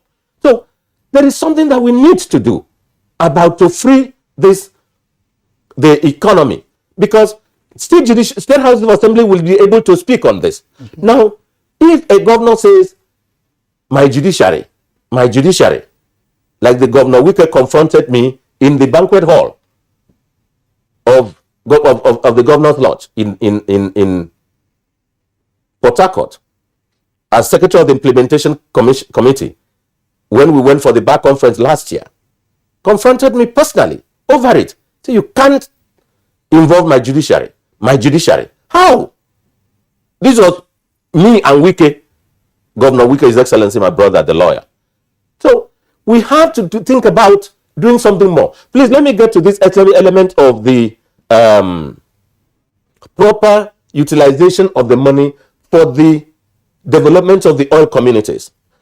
On the about 9th of October, I developed a memo after engagement with the host communities, most of the host communities in the Niger Delta. And I made a lot of inputs to the development of the Petroleum Industries Act, on this matter. And my input, which I sent to the authorities, and it was referred, I sent to Mr. Excellency, Mr. President, and Mr. President referred it to the Office of the Attorney General. We worked strenuously with the Office of the Attorney General, looking for how to have established constitutionally and compulsorily all mineral producing areas in the respective states, to ensure that the money that comes to the oil producing states in the name of derivation goes to the oil producing communities. And we don't mind that at least 60% should go to the oil producing communities and 40% goes to the oil producing state for the development of other facilities. Like 1% of the federation account has come to the Federal Capital Territory, which we are doing wonders with it. Now, I struggle with that. We didn't quite agree with the Attorney General's office was not quite agreeable with a lot of the modalities. So we had to engage with Engineer Mbang, the chairman of the chairman of Revenue Mobilization, Allocation and Fiscal Commission, and the commissioners. And how do we create a situation where there will be a compulsorily established all mineral producing areas in the respective states, and after establishing, we make sure that the money goes to that commission from the federation account directly. Yes. Thank you so much for what I've elucidated. As a matter of fact, you started by saying that these, governors at the subnational level are just worse than emperors, based on the way they govern these states. As a matter of fact, I keep wondering why we get ourselves into some of these, controversies, unnecessary controversies, I would say, because we have 3 tiers of government and we respect the devolution of power. Now, why don't we extend it to the financial aspect of it? That's just what the matter is. It's a very simple thing. That if you are autonomous, by standards, by the Constitution, now you give me my own money to be able to function effectively and efficiently. And by the time the money is shared, it gets to the governor, it is normal that in the Nigerian way and situation, that those monies will miss the track. All right, then we'll take a short break now. When we come back, the conversation continues. It's a very important conversation, I must tell you, because of course it concerns national development, especially those communities where the oil is coming from. Do stay with us. A new edition of TV Guide is out, featuring an impeccable personality with purposeful leadership. Alhaji Muhammad Metakobi, the Executive National President of Road Transport Employers Association of Nigeria. In 774 local governments, we'll be able to put all our structures in everywhere. I'll be able to bring the retainers members together, reconcile them to come and work for the progress of the association. Welcome to a world of fun and excitement as we also present an assemblage of professionals in the media space. Some compelling NTA programs, current trends in the fashion world, ICT, sports, entertainment, and lots more.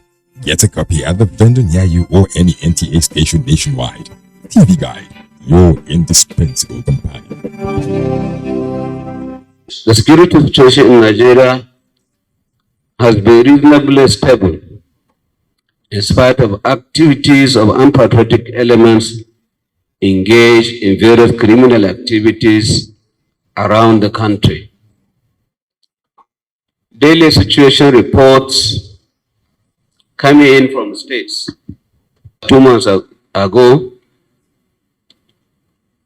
it has shown relative peace on many of our highways, such as Abuja, Kaduna Birnin Gwari, Sokoto, Zamfara, Kaduna.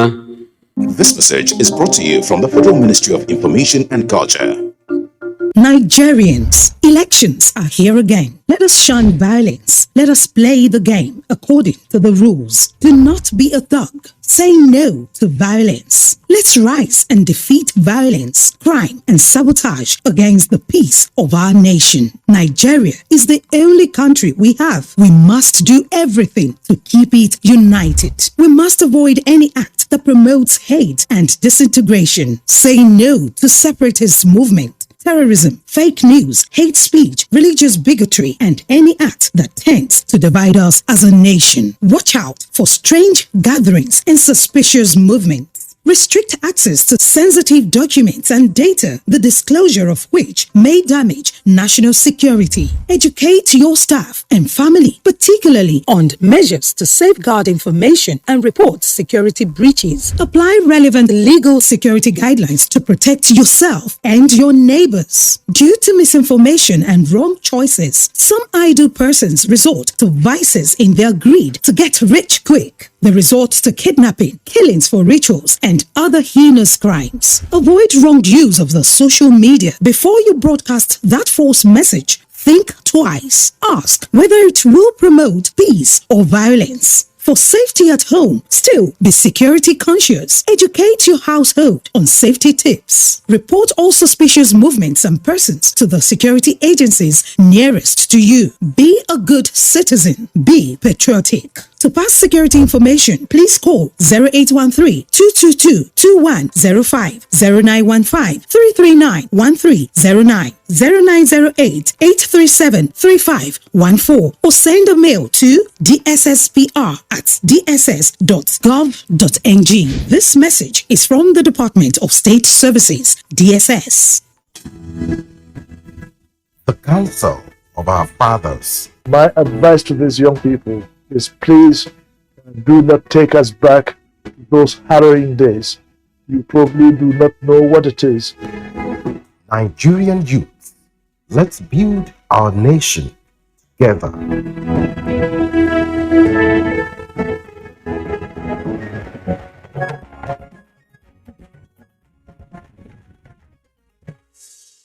All right, you're welcome back. It's still Good Morning Nigeria on the network service of the Nigerian Television Authority. We are broadcasting, as always, live from our headquarters studios in Nigeria's capital city, Abuja.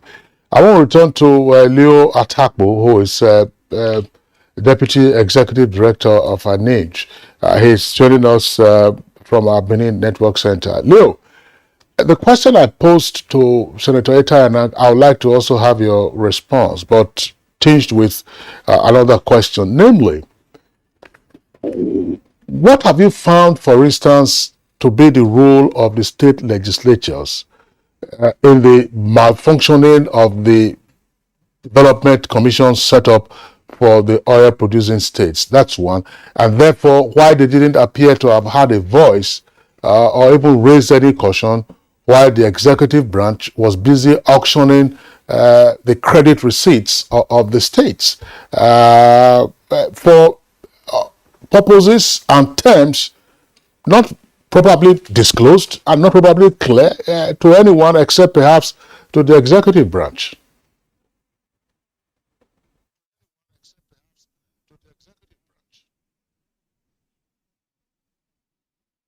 Thank you, Kingsley. I think Senator Ita Nang has really dealt with that issue. In most of the states, what seems to be playing out is the fact that the houses of assembly operate as appendage of the executive arm of government. And so in terms of constitutional amendments, we would like to see a situation where there is in terms of revenue allocation, they need to separate, because it is the dependence of the legislative arm of government on the approvals from the executive arm that seem to have wielded them together as almost one arm of government. So that in itself brings a huge challenge, when the lawmakers, for instance, want to challenge, the governor. Very often, the lawmakers that attempt it, they burn their fingers, and they really get them really frustrated within the system. So I think it is a constitutional issue. How are resources allocated, between the executive arm of government and the legislature? But on our own part as civil society, we have had cause to also approach, the lawmakers on their own, irrespective of whatever challenges that they have. And a good number of them are also very forthcoming. They are also, in terms of keying into our reform ideas and agendas, on how these things can be done better.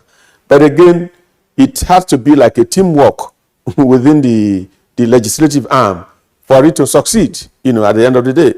So if maybe a reasonable number of them, they buy into your idea, and the generality or majority, do not buy the idea, of course, again, it could also be a reflection of the thinking of the governor.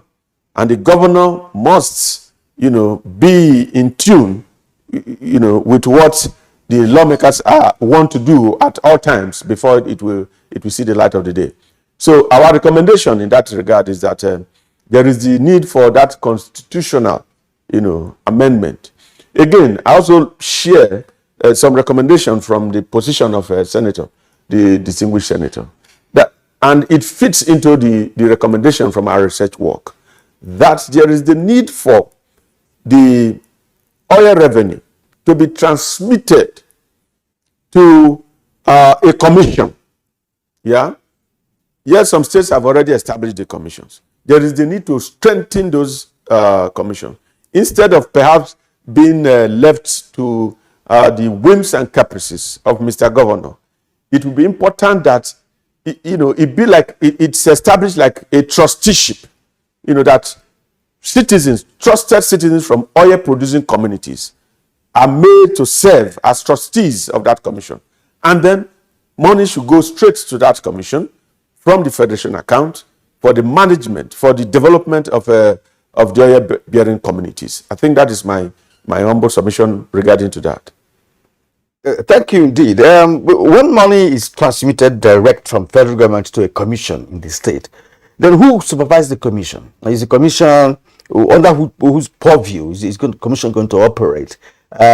Transmission of money is one thing. Another is how the money is managed. Who monitors that? That's a question that could be answered. But my main question to you is like a deviation, from the trajectory that we have been on all this while.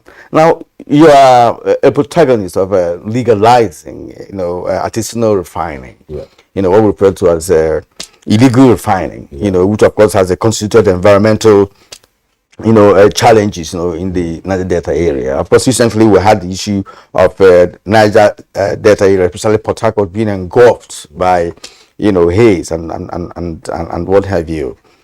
Now, what is the nexus between illegal mining and lack of development in the oil producing communities?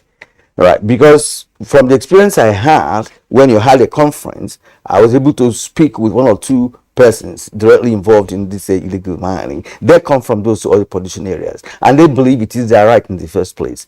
Now, what would be your advice to state governors on engaging those persons, perhaps legalizing their stay by involving federal government at state level, with respect to this 30% derivation, which they could also use in getting refineries, modular refineries, which of course has been approved by the federal government. Is there any nexus between these two? No, I don't propagate illegal refining. Legalizing it. I propagate artisanal refining and legalizing it. And I want to say that I had said on this program, and of course, I think at the time that we appeared with one of the officers of the civil defense, and we said that when you stop and curb or in any manner restrain the illegal refining, you will have petroleum scarcity. We are having refined petroleum scarcity in Nigeria today because of the flood that has disturbed the locations of these persons and the now higher cost of obtaining it by the processes because of the heightened activities of security agencies. It has not stopped the operations. It has simply raised the cost of operations, and a lot of persons, by the time the floods are over, I think we are going to have a little bit of a relief. I'm not getting into the illegals.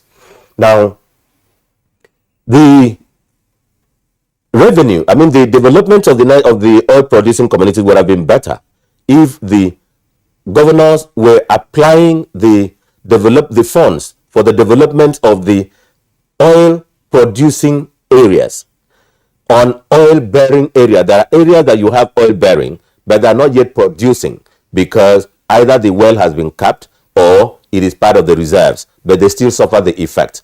Now, in my recommendation to Mr. President, which was forwarded to the Attorney General, which we've been discussing with the Revenue Mobilization Allocation and Fiscal Commission, we had said that the money should go directly. They should establish like a commission, like what was recommended in 2005 by the Revenue Mobilization Allocation and Fiscal Commission when we were in the House of Representatives and sent to us. And in 2012, it was also recommended, and a bill was made in 2005 and I think 2012 under the Obasanjo and the Jonathan administration for the establishment of a commission that will, and a process that will send the money directly to the oil producing communities by passing the governors and making part of the money under that act to be available to the state government, and the ones for the oil producing communities made directly to the commission at the state level. That was part of the recommendations that I made. So these are issues that needs to be addressed. Now for the governors, who supervises the commission? It is at the federal level. It is at the federal level. Under which umbrella? Which ministry? Under commission level? No. It should be a commission, or given as part of the recommendations of the Revenue Mobilization Allocation and Fiscal Commission, with the participation of the Fiscal Responsibility Commission and other agencies at that level, to make sure that the money goes down to that level. Some level of responsibility can involve the local government in these areas. And of course, this is more reasonable to be established now because oil has been found and is being explored in the Kolmani Basin. There is one in the Dahomey Basin. There is the other one that we're expecting and that is coming up in the Chad Basin, the Benue Trough, the Bauchi Trough has been done, and so on. Anambra Basin. Yes, and the Anambra Basin, and then the Kogi area. Kogi is involved in the Anambra Basin. Now, so it now becomes a national issue. So it's no more the question of the Niger Delta. It is a question of a national thing. Because at that time, in 2005, the Iboris and the governors at that time, descended, and Odilis descended on their members, on us, the members from the Niger Delta, from the oil producing areas, and say if you touch it. And so they breathed down. And the members who thought of their return or some political this thing or survival were cowed. And so if you, the owner of the beneficiary, would not propagate it, then the other southwest, southeast, north central, northeast, and others who are always our allies in getting this done, they couldn't cry, they couldn't take Panadol for your headache. So These are the kind of things that should happen so that the money will be available in these areas. But there are refineries at 35, at 70, $100, which could be brought and then established in these areas. Yeah, and that's then fine. I'm just wondering, Senator Ita, some persons will say that what you are describing now is similar to NDDC. In a sense, and NDDC, this 13% we're talking about is not the same. It's not the same thing as NDDC, and the results from NDDC are not salutary either. So, it leads me to a psychological question. This will be for yourself and Leo Atakpo. Leo Atakpo in our Benin Network Center. Just tell me something. I wouldn't know whether your organization has undertaken any psychological or social surveys in the Niger Delta area, oil producing areas, to try to understand the mentality of those who receive these monies and what they think the monies are meant for and why they behave the way they do, and seeing that the oil producing communities and even the states continue to lag behind in terms of development. We are seeing what Qatar has been doing with oil money. We see what Saudi Arabia, what Kuwait and other locations are doing with oil money. What have you undertaken any survey just to understand the mentality of this person? Is it money that you just come like pounded yam that you must eat it today, otherwise it goes bad tomorrow?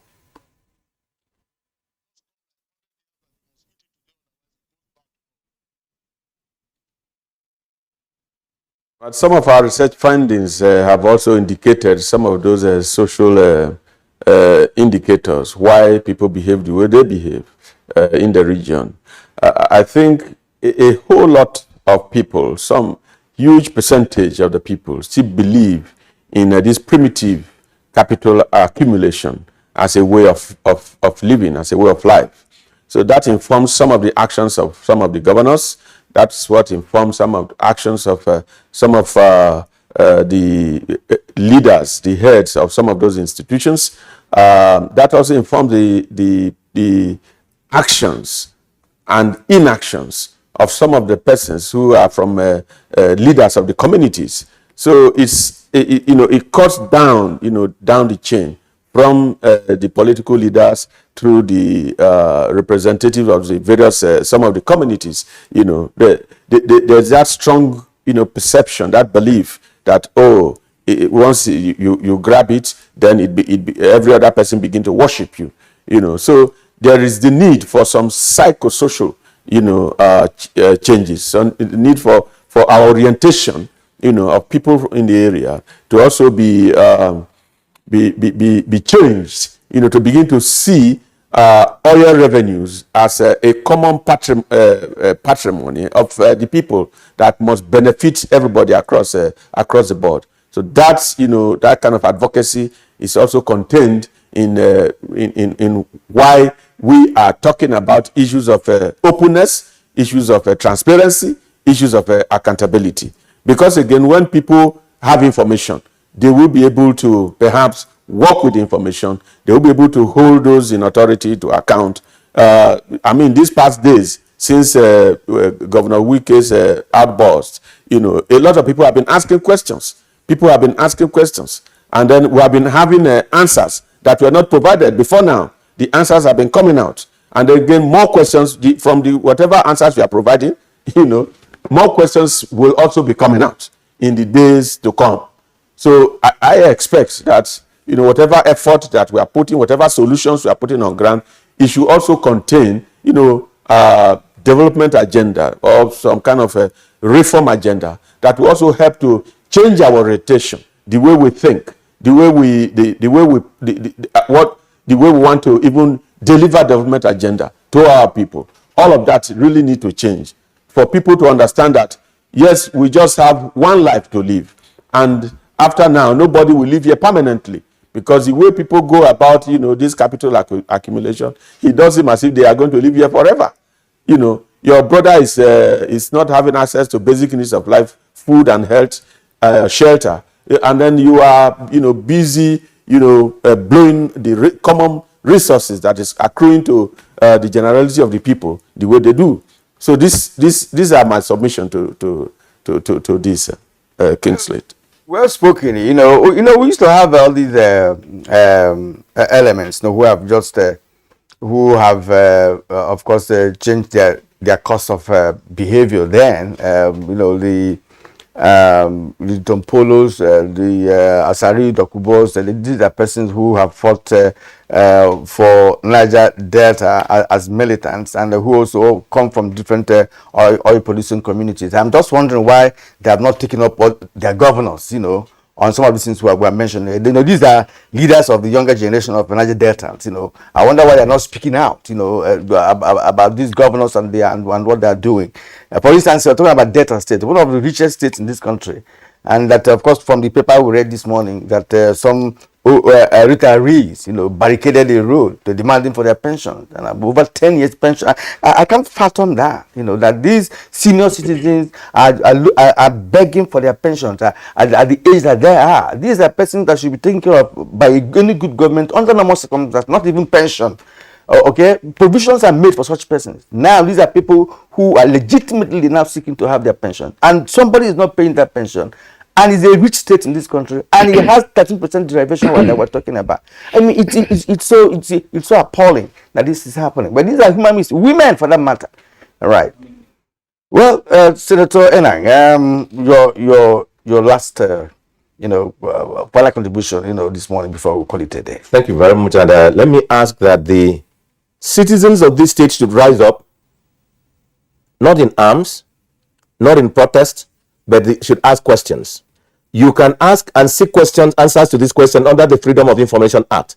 Just make a disclosure to the request to the House of Assembly, to the Ministry of Finance, to the Debt Management Office, and they are bound to respond to this, so that you can arrest this economic banditry by the governors. Because what the governors have done is banditry against the finances of the states. That's number one. Number two, the governors should know that there will be a tomorrow, and that the immunity you have today is immunity from being prosecuted today and being asked those and answering those questions today. But you are entitled to be asked, but you may not answer those questions today criminally. But immediately after you leave office, 1 minute after that, you will be arrested, tried, and the law will be reversed, because you must account for what you do while in office. Yes, thank you so much. People forget so easily. Many past governors also suffer the same fate. Some are still in jail and stuff, but nobody wants to listen.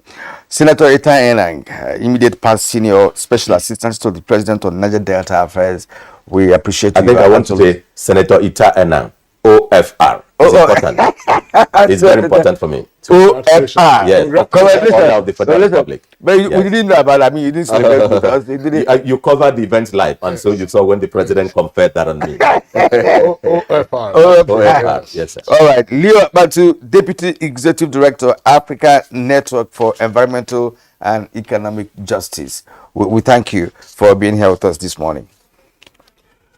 All right, so that's it for us on Good Morning Nigeria today. We hope you enjoyed the program as always. Join us again tomorrow for a fresh package. Same time, 7 in the morning. Look after yourselves. I'm Kingsley Osadolo. And I'm Kirian Umayo. Do have a great day. I'll see you again tomorrow.